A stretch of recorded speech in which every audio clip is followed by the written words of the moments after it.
Bienvenue dans le podcast À la recherche de l'être.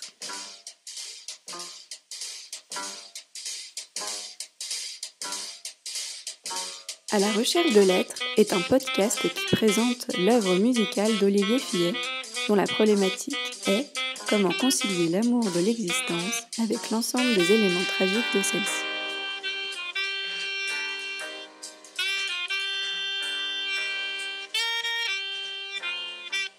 L'auteur a cherché des réponses dans la philosophie, la psychologie, la psychiatrie et les traditions spirituelles.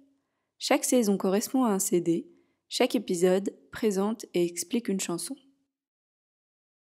Vous écoutez l'épisode 6 de la saison 2, Le mystère. Bonjour Olivier. Bonjour Claire.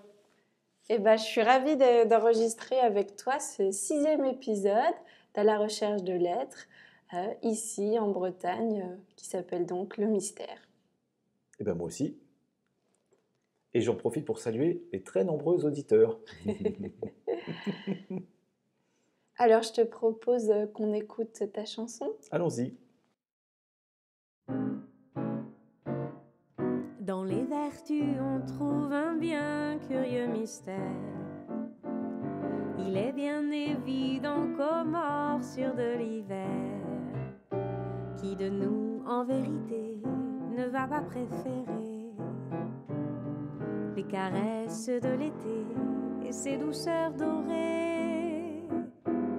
Qui de nous peut jurer en son âme et conscience, après avoir d'un bienfait goûté la jouissance, qu'il a toujours pensé qu'il pouvait rendre grâce à tous ceux qui ont fait une belle dédicace. Mais de l'amour reçu, on a parfois tendance d'en tirer plus de gloire que de reconnaissance. L'amour de soi est plus fort que l'amour de l'autre, et qui ne veut rien devoir dans l'orgueil se vautre.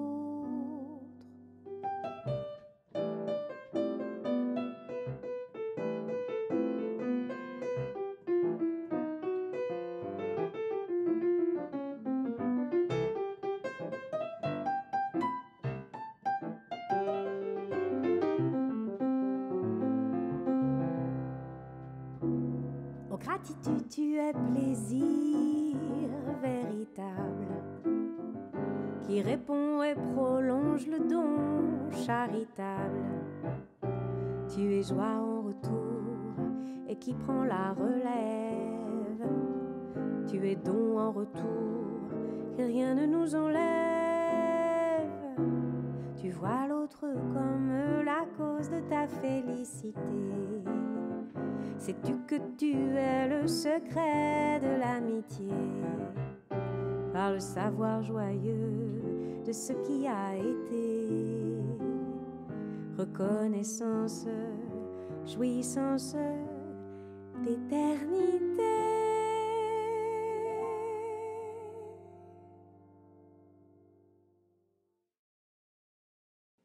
Merci beaucoup pour ce joli moment musical. Est-ce que tu pourrais nous lire les paroles de ta chanson ? Oui, comme la haine, j'ai dédié à André Comte-Sponville, car je me suis inspiré de son livre Petit traité des grandes vertus. Alors, le mystère. Dans les vertus, on trouve un bien curieux mystère. Il est bien évident qu'aux morsures de l'hiver, qui de nous en vérité ne va pas préférer les caresses de l'été et ses douceurs dorées?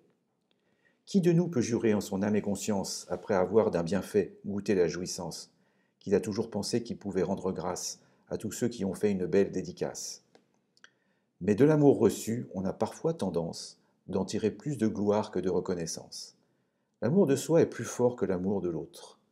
Et qui ne veut rien devoir dans l'orgueil se vautre? Ô gratitude, tu es plaisir véritable, qui répond et prolonge le don charitable.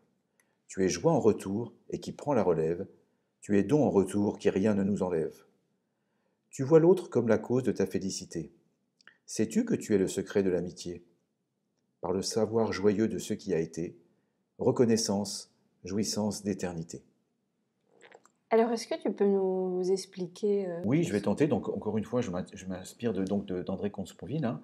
Alors, pourquoi le mystère? En fait, c'est assez curieux parce que c'est ce que je mets dans mes paroles, hein. On trouve un bien curieux mystère, hein, qui de nous, en vérité, va pas préférer une caresse. En fait, qui préfère recevoir... Quand tu reçois un cadeau, c'est quand même bien. Pourquoi? En fait, ce qui est curieux, c'est pourquoi est-ce que c'est une vertu? La gratitude, ça devrait aller de soi, parce que moi, je préfère recevoir un cadeau qu'un coup sur la tronche, sur la figure, pardon. Remercier, c'est aussi agréable, hein. Pourquoi? C'est un deuxième plaisir, c'est-à-dire que quand tu reçois quelque chose, tu remercies, et donc c'est agréable. En plus, tu vois qu'en face, ils sont contents d'être remerciés, Et hein. puis ils sont aussi contents de te faire plaisir. Et en fait, ça fait partie aussi du truc, au-delà du cadeau, quelqu'un de content de t'offrir ce cadeau, ça fait partie du cadeau. Mais oui. Et toi, le fait que tu sois content, et bah, pour la personne qui te l'offre, bah, c'est le but du cadeau en fait. Voilà. Donc en fait, qu'est-ce qu'il y a de plus simple? Voilà. Tout va de Je suis soi, c'est content de logique. recevoir, je suis content de rendre, la gratitude, voilà. Et pourtant, que ce soit une vertu, ça montre que ça va pas de soi. C'est vrai. Et donc c'est vraiment pourquoi. Et c'est un peu comme l'envie. Je me suis toujours demandé, mais je ne vais pas parler de l'envie parce que c'est... Je me suis toujours demandé qu'est-ce que ça retirait aux gens. Mais je trouve que ça rejoint l'envie par ça. C'est-à-dire qu'une fois qu'on a compris, quand il y a quelqu'un d'envieux qui a tout, et qu'il y a quelqu'un d'autre qui est son voisin qui a plus grand, qu'est-ce que ça lui retire? Eh bien, la gratitude, c'est un mystère, non pas par le plaisir qu'on y éprouve, mais parce que c'est un obstacle. Et donc, que ce soit une vertu, ça veut dire qu'il faut vaincre quelque chose. Et ça, c'est bizarre. Alors, Mais du pourquoi? coup, la question, c'est qu'est-ce qu'il faut vaincre? Ben Le voilà. fait que l'autre, du coup, se comporte bien et entre guillemets mieux que toi, ou c'est quoi? Alors, eh ben, j'y viens, c'est-à-dire qu'on peut se dire effectivement, donner, quand tu donnes quelque chose, c'est une perte puisque tu perds quelque chose, tu donnes quelque chose. Mais recevoir, la gratitude, ça n'enlève rien. Mais je dis, c'est exactement comme l'envie, c'est-à-dire l'envieux. Oui, ça énerve que l'autre soit plus sympa que toi, c'est peut-être ça. L'envieux, si, parce qu'en fait, c'est pour ça que ça rejoint l'envieux et ça rejoint un peu tout depuis le début, c'est-à-dire que l'envieux, quand il y a quelqu'un à côté qui réussit ou qui a plus de choses, ça lui retire quelque chose quand même. Ça lui retire le sentiment de l'importance de soi, de sa supériorité. C'est ça. Et ben, dans la gratitude, c'est un peu ça. C'est-à-dire que, en fait, remercier, c'est rendre grâce, quoi. Mais le problème, c'est qu'il faut, à ce moment-là, ça rejoint le problème de l'altérité, il faut comprendre qu'on le doit à l'autre. Et ben, certains n'arrivent pas à ça. D'abord parce qu'ils ont un problème avec l'altérité, qu'ils ne voient même pas que c'est l'autre. Et surtout, ensuite, donner de l'importance à l'autre, il y en a beaucoup pour qui c'est trop dur. Ah oui, le fait de remercier, effectivement, c'est l'autre qui est mis en lumière. Voilà. Alors, Et aussi, effectivement, quand tu dis t'es un peu redevable, parce que si on te fait un cadeau, bah, toi, voilà. il faut que tu te comportes aussi bien et t'es peut-être amené aussi à faire des cadeaux et t'as pas forcément envie. Voilà, par exemple, quand j'étais petit, j'étais très égoïste. Et donc, effectivement, j'étais très content de recevoir quelque chose. Mais après, je gardais le truc pour moi-même, quoi. Ou si je le montrais, c'était pour faire des envieux. Ou si j'exhibais mon plaisir, c'était mon plaisir à moi. Hein. Alors qu'en fait, mais j'avais déjà oublié, quand j'étais petit, qu'il y en avait plein d'autres qui étaient pour quelque chose, quoi. L'égoïste, c'est pas qu'il n'aime pas recevoir, c'est qu'il n'aime pas reconnaître ce qu'il doit à quelqu'un d'autre. Parce qu'il n'aime pas rendre, et même rendre la grandeur d'âme, il n'aime pas. Parce qu'en fait, c'est aussi, je pense, au fond, reconnaître que l'autre a de la grandeur d'âme et pas soi-même, quoi. Et l'ingratitude, c'est pas l'incapacité de recevoir, mais c'est l'incapacité à rendre un peu de la joie reçue. Et donc, en ce sens-là, c'est pour ça que j'ai mis à un moment que c'était un don aussi, comme c'est un partage. Et c'est pour ça qu'en amitié, c'est un truc c'est une sorte de cercle vertueux. Et donc, on rejoint encore Spinoza, qui lui encore est le premier à avoir mis le doigt dessus, c'est-à-dire la gratitude se distingue de l'ingratitude précisément en ceci qu'elle sait voir en l'autre, et non comme l'amour-propre uniquement en soi-même, la cause de la joie. Par quoi l'ingratitude est mauvaise et par quoi la gratitude est bonne et rend bon. Donc la force de l'amour-propre explique la rareté ou la difficulté de la gratitude. Et donc j'ai cité la phrase de Spinoza dans la chanson In extenso, hein, In extenso, chacun de l'amour reçu préfère tirer gloire, qui est amour de soi, plutôt que reconnaissance, qui est amour de l'autre. Donc ça, c'est encore Spinoza dans l'éthique. Hein. Je vous conseille de lire l'éthique, mais avec un bon cachet d'aspirine, parce que c'est compliqué. Moi, j'ai lu au moins 3-4 fois, j'ai rien compris. Heureusement, après, j'ai lu le livre de Frédéric Lenoir, et puis après, j'ai lu Comte Sponville, qui m'ont un peu éclairé.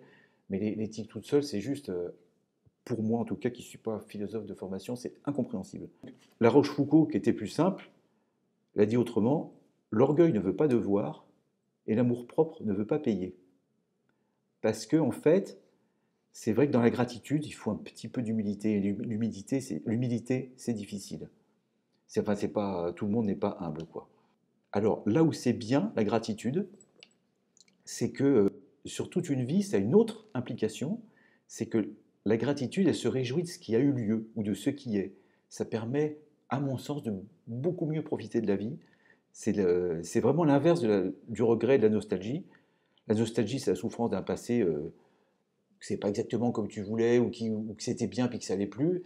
La nostalgie, ça entraîne algie, hein, coxalgie, enfin bon, ça veut dire mal en grec. Hein. Donc la nostalgie, c'est le mal en fait du passé. C'est une souffrance. Et c'est bien aussi pour le travail de deuil parce que tu te dis, ben, tu te réjouis en fait de ce qui a eu lieu et ce qui a été, et tu remercies la personne qui est décédée de tout ce qui t'a apporté, et ça ne peut pas être effacé puisque ça s'est passé.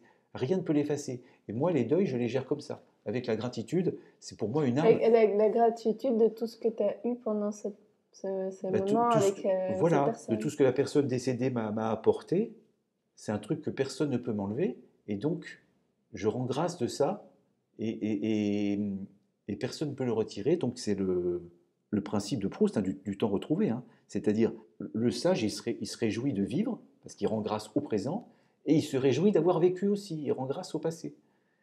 Et donc c'est une espèce de joie de la mémoire, c'est cet amour du passé. C'est pas du tout le regret de ce qui n'a pas été ou la souffrance de ce qui n'est plus, hein. C'est le souvenir joyeux de ce qui fut, et donc c'est le temps retrouvé. C'est Épicure qui disait ça aussi, la gratitude de ce qui a été, puisque Épicure disait, la mort en fait, ça rend l'idée de mort indifférente. Proust l'a repris aussi, puisque ce qu'on a vécu avec la personne ou ce qu'on a vécu en général, la mort même, ne peut pas nous le prendre. C'est des biens immortels qui se sont passés, ça ne peut pas être effacé. Non pas parce que c'est immortel, non pas parce qu'on ne meurt pas, mais parce que la mort ne peut pas annuler ce qu'on a vécu fugitivement. La mort va nous priver en fait que de l'avenir qui n'est pas, mais la gratitude nous libère de tout ça par le savoir joyeux de ce qui fut. C'est en ce sens-là que je termine. Hein. La gratitude, en fait, c'est une reconnaissance, et c'est pour ça qu'elle touche à une vérité qui est éternelle. C'est que la gratitude, donc, c'est une jouissance d'éternité. C'est en ce sens-là que je mets reconnaissance, jouissance d'éternité. C'est en ce sens-là que je termine la chanson, avec d'ailleurs des formules que j'ai empruntées à tous ces gens, Épicure, Spinoza, Comte Sponville. Hein. Moi, j'ai rien inventé du tout, je le répète. Hein. Et donc, en fait, je répète pour le deuil, la gratitude n'annule pas le deuil, mais elle l'accomplit. Hein, il faut guérir les malheurs par le souvenir reconnaissant de ce qu'on a perdu, et par le savoir qu'il n'est pas possible de rendre non accompli ce qui est arrivé. Faut passer en fait, parce que j'ai vécu assez récemment, hein, avec un oncle que j'aimais bien, il faut passer en fait de la douleur de la perte à la espèce de douceur du souvenir. Le souvenir reconnaissant de ce qu'on a perdu, c'est ce que disait Épicure, doux est le souvenir de l'ami disparu. Et on peut dire aussi, comme c'est bien qu'il ait vécu, c'est le travail du deuil, en fait c'est le travail de la gratitude. Voilà. C'est vraiment très intéressant ce que tu dis sur le deuil, mais ça c'est la gratitude du coup des gens qui ont, avec qui entre guillemets ça s'est bien passé, mais pour le coup quand tu t'es investi dans quelque chose et que tu fais face à de l'ingratitude en face de toi, comment tu fais pour gérer cette ingratitude? Eh bien tu te dis que Jésus-Christ a eu la même ingratitude, puisque sur 12 apôtres, il y en a quand même un qui l'a trahi, et que la veille de mourir, il y en avait 3/4 qui roupillaient. Je pense que moi, je m'en sors en disant que l'ingratitude fait partie de la nature humaine. C'est-à-dire que la donnée de base, c'est que les gens sont ingrats, parce ils ont un ego trop fort, ils pensent trop à eux. Donc, il ne faut pas s'attendre à de la gratitude, mais quand tu en as, par contre, c'est bien, et c'est pour ça que c'est le secret de l'amitié, parce qu'en amitié, c'est un jeu gagnant-gagnant, où on obtient plus à la fin. La somme est supérieure à la somme des parties. La somme du total est supérieure à la somme des parties parce que c'est une espèce de cercle vertueux qui te tire vers le haut.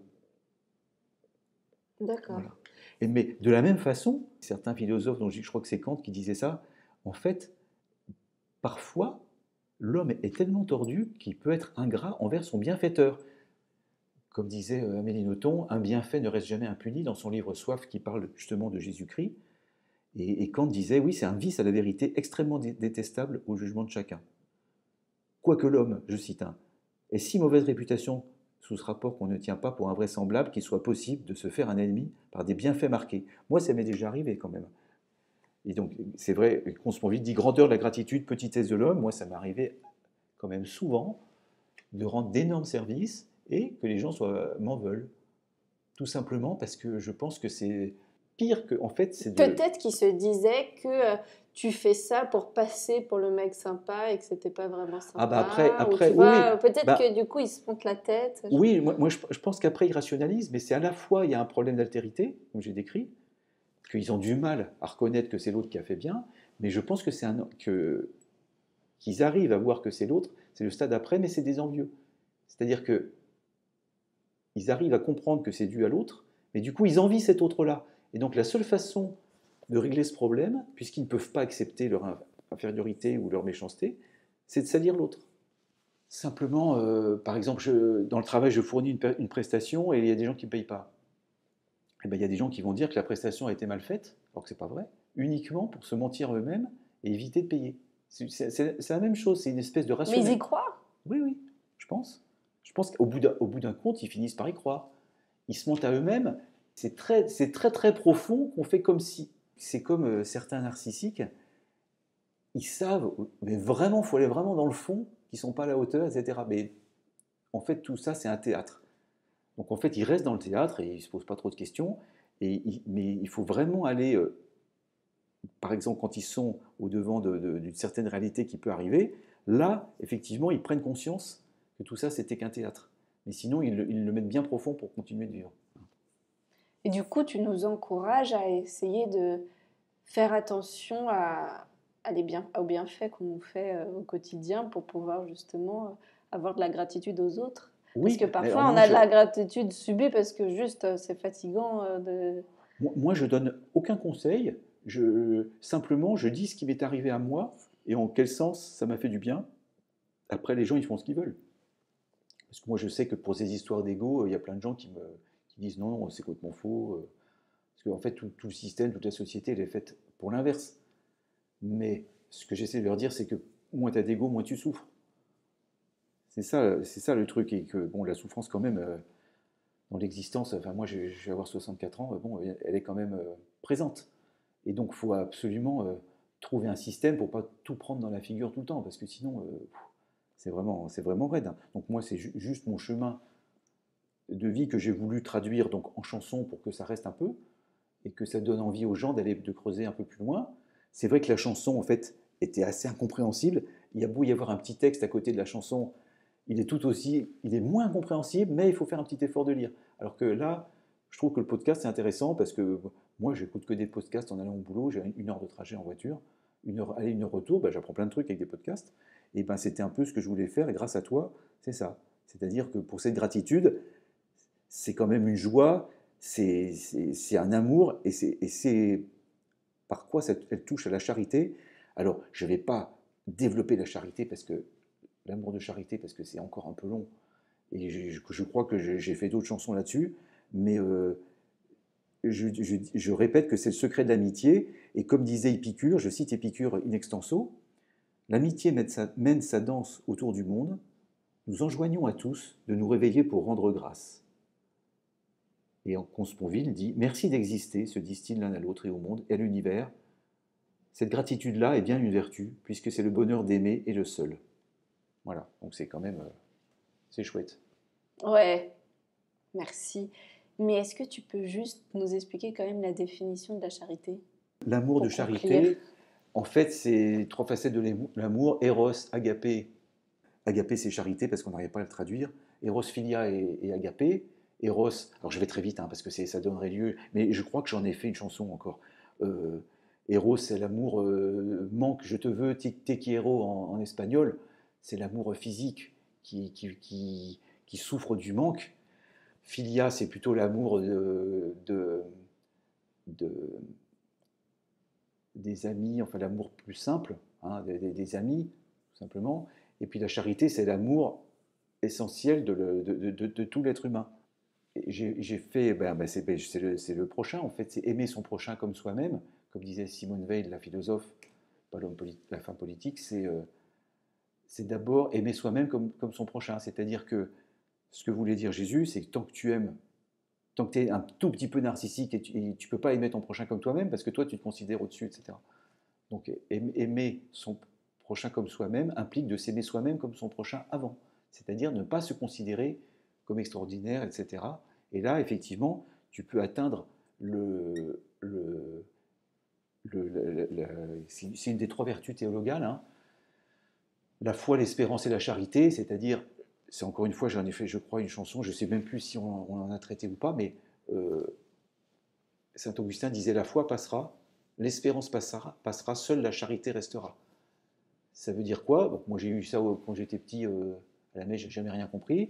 Ça veut dire que quand tu es dans le royaume, eh ben, une fois que tu sais que tout est éternel, etc., ben, la foi, tu n'as plus besoin d'avoir la foi puisque tu es dedans. L'espérance, tu n'as plus besoin d'espérer puisque tu es dedans. Et le seul truc qui ne passera pas, c'est la charité, parce qu'il restera l'amour du prochain, l'amour éternel.